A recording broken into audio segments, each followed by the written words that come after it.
ये आयुर्वेद जो है ऋषि मुनियों का प्रसाद है। हाँ प्रसाद है। जैसे आपका च्यवनप्राश, हाँ। ये च्यवन ऋषि ने ही इसकी खोज की है। एलोपैथिक आपको तुरंत आलाप देगा, लेकिन आपके अंदर साइड इफेक्ट पैदा करना शुरू कर देगा। आयुर्वेद में असर धीरे करेगा, लेकिन साइड इफेक्ट किसी तरह आपको नहीं देगा और जड़ से भी खत्म। और ये जड़ से समाप्त करेगा।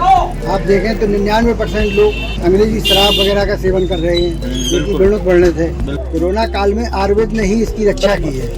योग ने सहारा दिया, आयुष काढ़ा ने सहारा दिया, उसी से इम्यूनिटी लोगों की बढ़ी है। और घर घर में यही चल रहा है। घर में ये आपको आयुष काढ़ा इस समय मिलेगा। आपको तनाव, चिड़चिड़ापन, नींद न आना, दिन भर आदमी को मोबाइल चलाते रहना, ये सबसे बड़ा शिकार है। आजकल मोबाइल जो है डिप्रेशन का शिकार है। आयुर्वेद में गुरुकुल चाय आती है, उसका सेवन करें। ये गुरुकुल कांगड़ी फार्मेसी हरिद्वार की आती है। लोगों की अच्छी सेवा करना, अच्छा व्यवहार करना, उसके साथ कोई गलत व्यवहार, चीटिंग न करना, अच्छे आपस में प्रेम भाव, एकता रहनी। आपका नाम गुरु जी? धीरज कुमार खन्ना। अच्छा, आप कब से जुड़े हैं आयुर्वेद से? क्या कारण यात्रा रही आयुर्वेद से जुड़ने की? आयुर्वेद में हमारे यहाँ शुरू से ही आयुर्वेद का काम होता रहा है। अच्छा। हमारे बाबा जी जो थे, डॉक्टर श्री राम खड़िया के नाम से हमारे प्रसिद्ध दुकान, वो जो है काफ़ी समय से अपना निःशुल्क पहले बांटते रहे। इसके बाद वो अपना निजी अनुभव करते रहे। अच्छा। अपनी जानकारियाँ विस्तृत करते रहे। अच्छा। लोगों को पुस्तकें बांटी, निःशुल्क दवाइयाँ दी।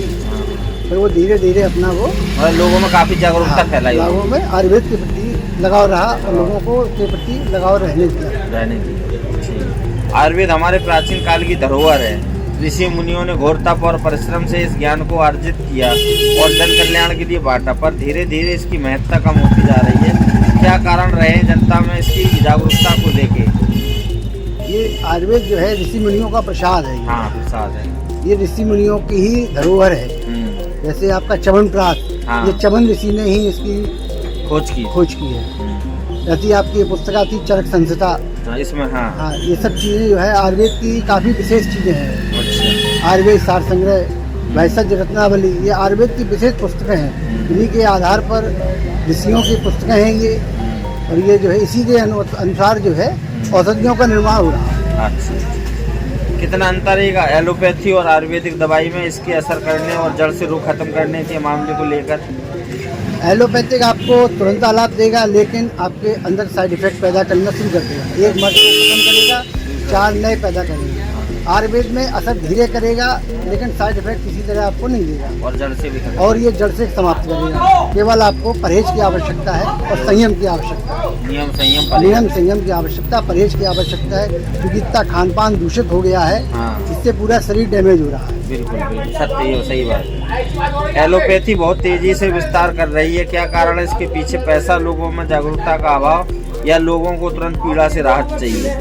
लोगों को तुरंत पीड़ा से राहत चाहिए। उसको फायदा नुकसान जो कुछ समय नहीं दिखाई देता है, क्योंकि उसमें इसकी स्टेज की आवश्यकता है। पहले आप आयुर्वेद के बाद में करें, पहले एलोपैथिक लेकर के फिर आयुर्वेद को अपना लेते रहें। जिससे आप पहले कंट्रोल करें उसके, फिर उसको आप लेते रहें बाद में आयुर्वेद करें। मतलब तत्कालिक के लिए एलोपैथी के लिए है। आजकल खान पान का स्तर सात्विक से गिरता हुआ राजसिक और तामसिक होता जा रहा है। कितना कर ठीक और खराब है ये सेहत के लिए? हमारे मन और कर्म में क्या प्रभाव पड़ता है इसका? आज के समय का खान पान बिल्कुल खराब है। बिना आजकल शुद्ध भोजन आदमी करना ही नहीं चाहता। आदमी को इस समय बिल्कुल दूषित भोजन ही करना, होटलों में खाना है, तामसिक भोजन करना है, मांस मदिरा लेना है। आप देखें तो 99% लोग अंग्रेजी शराब वगैरह का सेवन कर रहे हैं, जो कि बढ़ने थे। नहीं लेना चाहिए। ये आपके लीवर को खराब करता है, नपुंसकता के शिकार होते हैं, किडनी को भी इफेक्ट करता है। ये सारी चीज़ें खराब होती है। ये घर में कम से कम क्या क्या आयुर्वेदिक चीजें होनी चाहिए? आयुर्वेद में कम से कम ये आपको सितोपलादी चूर्ण है, आनंद भैरव है, सितोपलादी हो गया, तालीस चूर्ण है, ईशापुर है। ये आपकी रोज की चीजें जो है ये घर पे होनी चाहिए जरूर। और बल्कि इनका सेवन होता रहना चाहिए। जरूरी नहीं है कि आप पहले बीमार हो तभी आप इसका सेवन करें। अगर आप इसको लेते रहें तो ये आप देखेंगे ही नहीं हम बीमार हैं। आप तुरंत स्वतंत्र रहेंगे और आप बिल्कुल स्पष्ट रहेंगे। अभी हाल में ही कोरोना की बीमारी का बड़ा हल्ला हुआ, क्या कहना चाहोगे आप आयुर्वेदिक स्तर पर? कोरोना काल में आयुर्वेद ने ही इसकी रक्षा की है, तो पूरा आयुर्वेद ने ही इसको संभाला है, जड़ी बूटियों ने ही सहारा दिया है, योग ने सहारा दिया, आयुष काढ़ा ने सहारा दिया, उसी से इम्यूनिटी लोगों की बढ़ी और घर घर में यही घर में ये आपको आयुष काढ़ा इस समय मिलेगा आपको। तो वो जागरूकता इसकी कोरोना ये आयुर्वेद की जागरूकता के यही परिणाम है। एक स्वस्थ जीवन जीने के लिए और हॉस्पिटल ना जाने पड़े, आयुर्वेदिक की तरफ से मूल मंत्र या कोई सेवन करने योग्य या कोई नियम या आहार नियम का पालन करना चाहिए। अच्छा। योग करना चाहिए और संयम का बरतना चाहिए। बीमारी होने की मेन वजह या जड़ खान पान दूषित, आहार विहार न होना, खान पान दूषित। वात पित्त और कफ को आयुर्वेदिक में नियंत्रण रखने की औषधि जो घर पर एक आम इंसान भी ले सके, ऐसी कोई दवा है वात पित्त और कफ के लिए? संजीवनी बटी वात पित्त कफ तीनों के लिए। अच्छा, क्या आयुर्वेदिक हर बीमारी को रिवर्स कर सकता है? नहीं, ऐसा नहीं है। आयुर्वेद अक्षम तो है, लेकिन यहाँ की आवश्यकता है। सर्जरी में आपके जैसे एलोपैथिक की आवश्यकता है और वैसे आपका आयुर्वेद की आवश्यकता है। साधारण में ये आयुर्वेद ही आपका सहारा है। ऑपरेट करने में तो आपको एलोपैथी जाना पड़ेगा, वैसे आयुर्वेदिक हर चीज में। अगर आपको जड़ से मूल से नष्ट करना है तो आयुर्वेद ही है। आजकल लोगों में डिप्रेशन बढ़ता जा रहा है और सहनशीलता कम होती जा रही है। आयुर्वेदिक स्तर पर इसका कोई उपचार या ध्यान रखने योग्य कोई बात है? तनाव, चिड़चिड़ापन, नींद न आना, दिन भर आदमी को मोबाइल चलाते रहना, ये सबसे बड़ा शिकार है। आजकल मोबाइल जो है डिप्रेशन का शिकार है।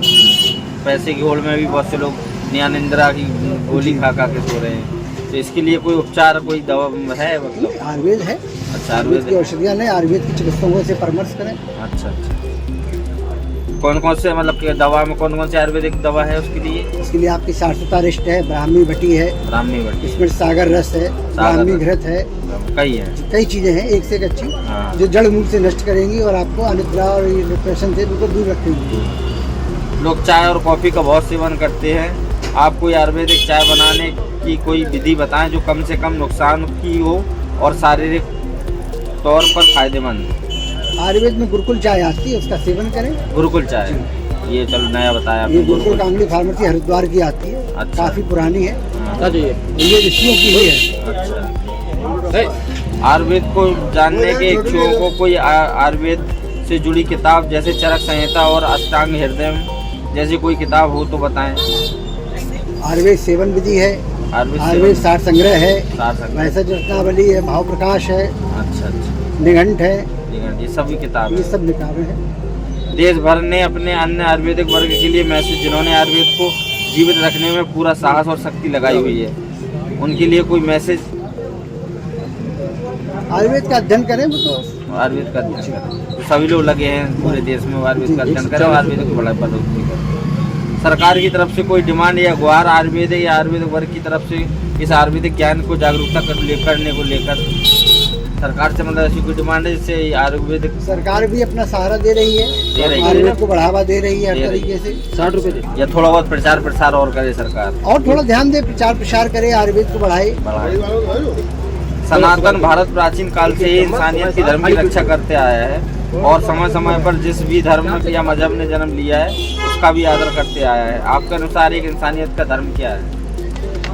लोगों की अच्छी सेवा करना, अच्छा व्यवहार करना, उसके साथ कोई गलत व्यवहार, चीटिंग न करना, आपस में प्रेम भाव, एकता रहना।